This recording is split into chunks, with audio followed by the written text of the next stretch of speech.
Selamat berjumpa kembali dalam pembahasan kita, di mana untuk kesempatan kali ini topik yang akan kita angkat adalah yang berkaitan dengan lembaga keuangan mikro atau microfinance institution.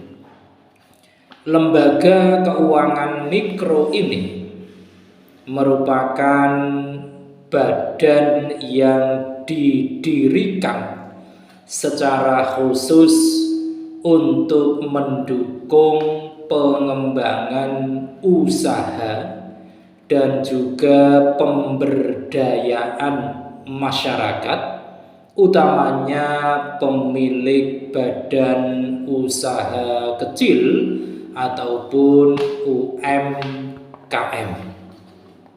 Nah, lembaga keuangan mikro ini didirikan dengan maksud untuk lebih memberikan kemudahan bagi para pelaku usaha, utamanya yang berstrata mikro, kecil maupun menengah, guna mendukung usahanya. Adapun tujuan dari didirikannya berbagai lembaga keuangan mikro ini, diantaranya yang pertama yaitu untuk memberikan pinjaman. Layanan utama dari lembaga keuangan mikro ini adalah untuk meningkatkan akses pendanaan skala mikro bagi usaha menengah, kecil, dan juga mikro, di mana ini bermanfaat bagi masyarakat yang mungkin belum memiliki akses terhadap lembaga perbankan. Dan juga ini juga akan sangat membantu bagi mereka-mereka, khususnya pelaku usaha UMKM yang kesulitan dalam menyediakan agunan. Ini adalah tujuan yang pertama. Kemudian tujuan yang kedua dari adanya lembaga keuangan mikro adalah untuk menyediakan layanan jasa konsultasi bisnis dan keuangan. Layanan di bidang konsultasi bisnis dan keuangan ini utamanya ditujukan untuk mengembangkan usaha yang berkaitan dengan tata kelola administrasi keuangan dari usaha yang dijalankan, agar penggunaan dana itu dapat dimanfaatkan secara optimal. Kemudian tujuan yang ketiga dari adanya lembaga keuangan mikro ini yaitu untuk memberikan layanan dalam bentuk simpanan dan juga pengelolaan keuangan. Dalam hal ini, layanan yang diberikan yaitu layanan penyimpanan dan pengelolaan dana dalam bentuk tabungan dan juga deposito. Deposito ini merupakan salah satu produk investasi yang memiliki tingkat pengembalian yang biasanya lebih tinggi jika dibandingkan dengan produk tabungan. Adapun tujuan dari pengelolaan simpanan usaha mikro, kecil, dan menengah ini adalah untuk meningkatkan pendapatan dan juga kesejahteraan masyarakat. Itulah beberapa tujuan dari didirikannya berbagai lembaga keuangan mikro. Nah, kalau kita berbicara tentang lembaga keuangan mikro secara lebih mendalam, maka di dalam praktiknya lembaga keuangan mikro ini memiliki beberapa bentuk yang perlu untuk kita pahami bersama.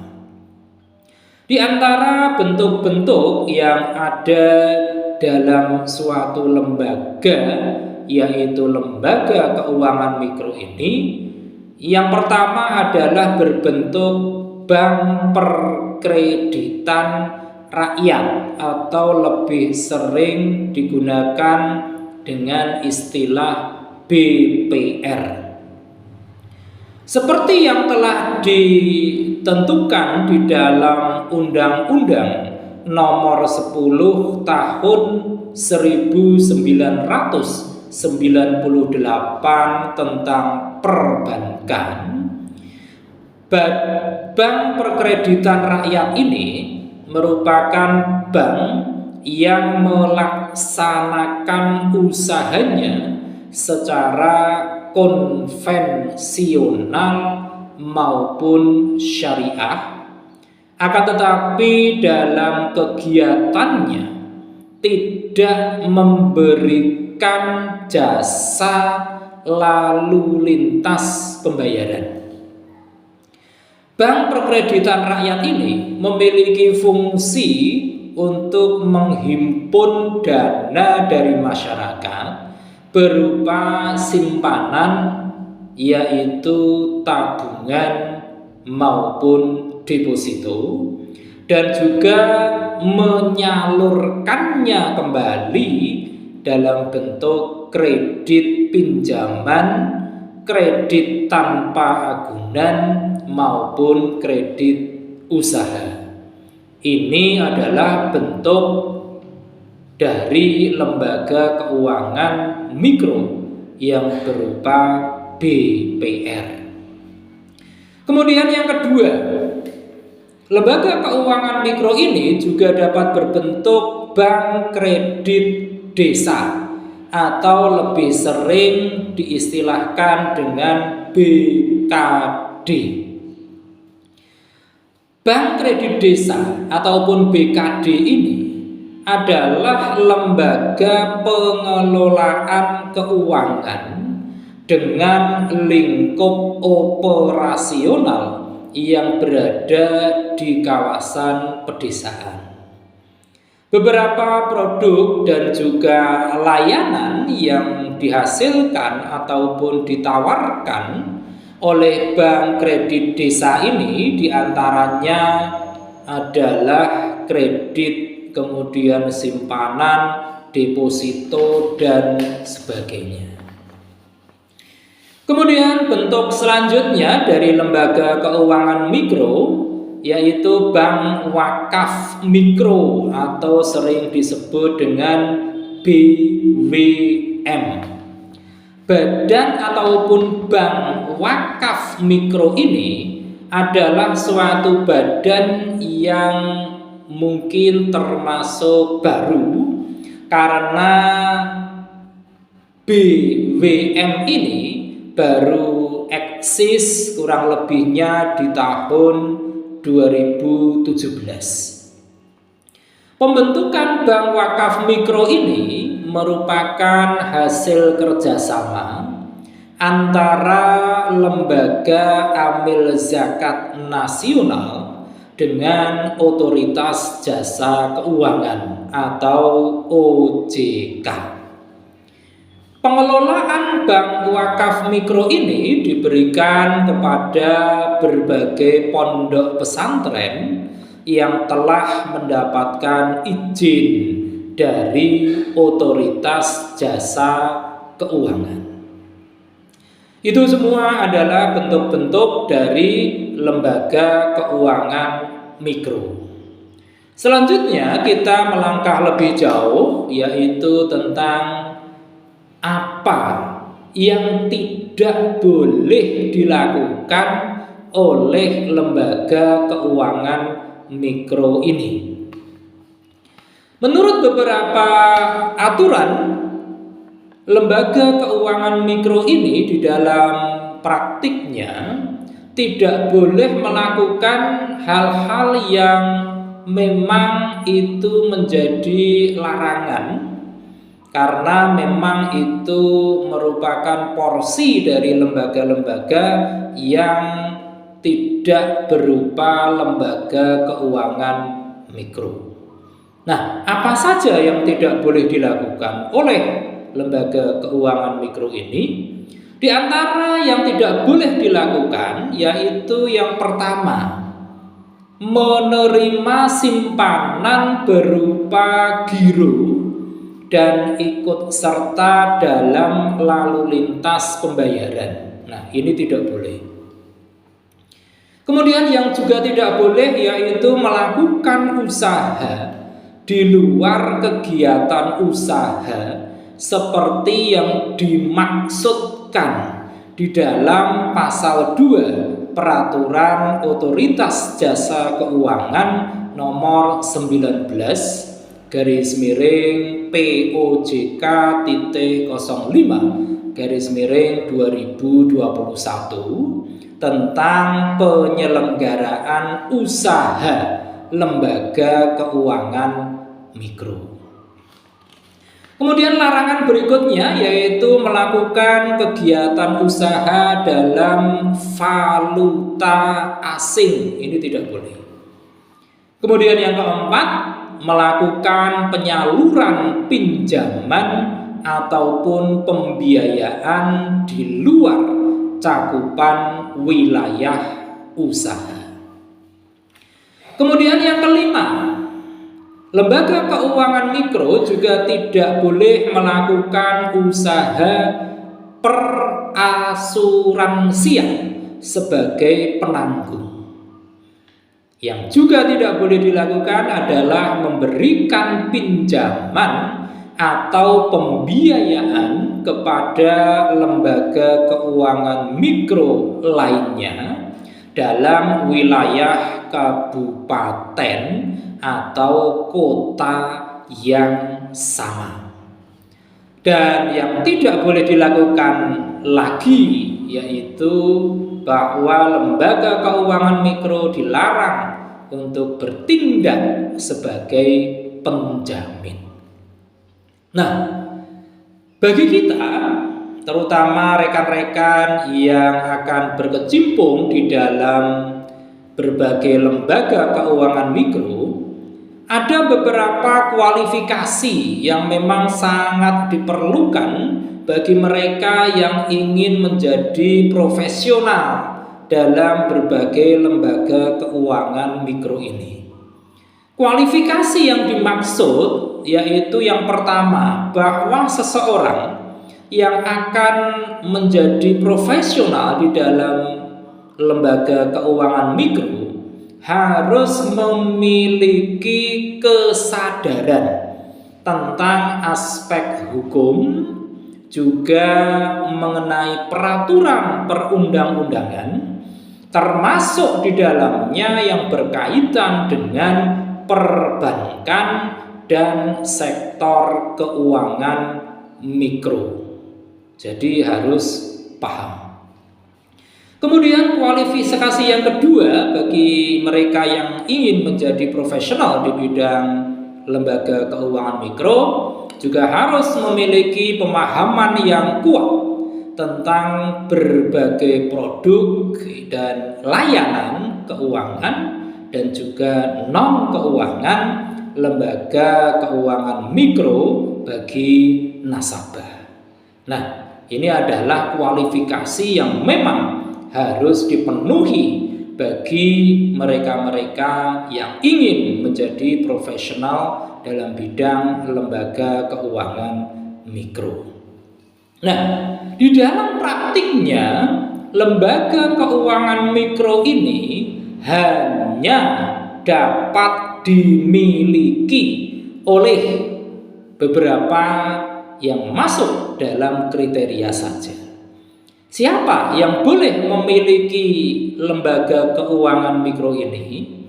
Yang pertama yaitu mereka harus berstatus sebagai warga negara Indonesia.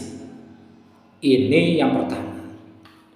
Kemudian yang kedua, yang boleh memiliki lembaga keuangan mikro yaitu badan usaha milik desa ataupun kelurahan. Ini boleh memiliki LKM. Kemudian yang ketiga yaitu pemerintah daerah kabupaten atau kota. Dan yang terakhir yang boleh memiliki lembaga keuangan mikro adalah koperasi. Nah, itu tadi adalah beberapa pihak yang boleh memiliki lembaga keuangan mikro. Nah, selanjutnya lembaga keuangan mikro ini tentu juga memiliki apa yang disebut dengan badan hukum. Nah, ada beberapa bentuk badan hukum dari lembaga keuangan mikro ini. Bentuk yang pertama yaitu koperasi. Kemudian yang kedua yaitu PT, di mana sahamnya paling sedikit 60% dimiliki oleh pemerintah daerah kabupaten atau kota atau badan usaha milik desa atau kelurahan, di mana sisa kepemilikan saham PT tersebut dapat dimiliki oleh warga negara Indonesia atau koperasi dengan kepemilikan warga negara Indonesia paling banyak sebesar 20%. Nah, kalau kita berbicara tentang operasional lembaga keuangan mikro ini, maka juga tidak bisa dilepaskan dari kewajiban dalam bentuk pelaporan keuangan. Nah, bagaimana laporan keuangan di dalam lembaga keuangan mikro ini? Ada beberapa hal yang perlu dipahami, bahwa laporan keuangan bagi lembaga keuangan mikro ini, yang pertama, LKM atau lembaga keuangan mikro wajib menyampaikan laporan keuangan secara berkala setiap 4 bulan untuk periode yang berakhir pada 30 April, 31 Agustus, dan 31 Desember kepada otoritas jasa keuangan. Kemudian yang kedua, penyampaian laporan keuangan dilakukan paling lambat pada akhir bulan berikutnya. Dan yang ketiga, bahwa ketentuan mengenai laporan keuangan dari lembaga keuangan mikro ini diatur di dalam surat edaran otoritas jasa keuangan.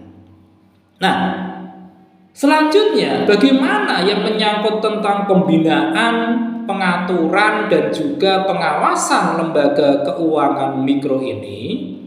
Yang pertama, bahwa pembinaan, pengaturan, dan pengawasan lembaga keuangan mikro dilakukan oleh otoritas jasa keuangan.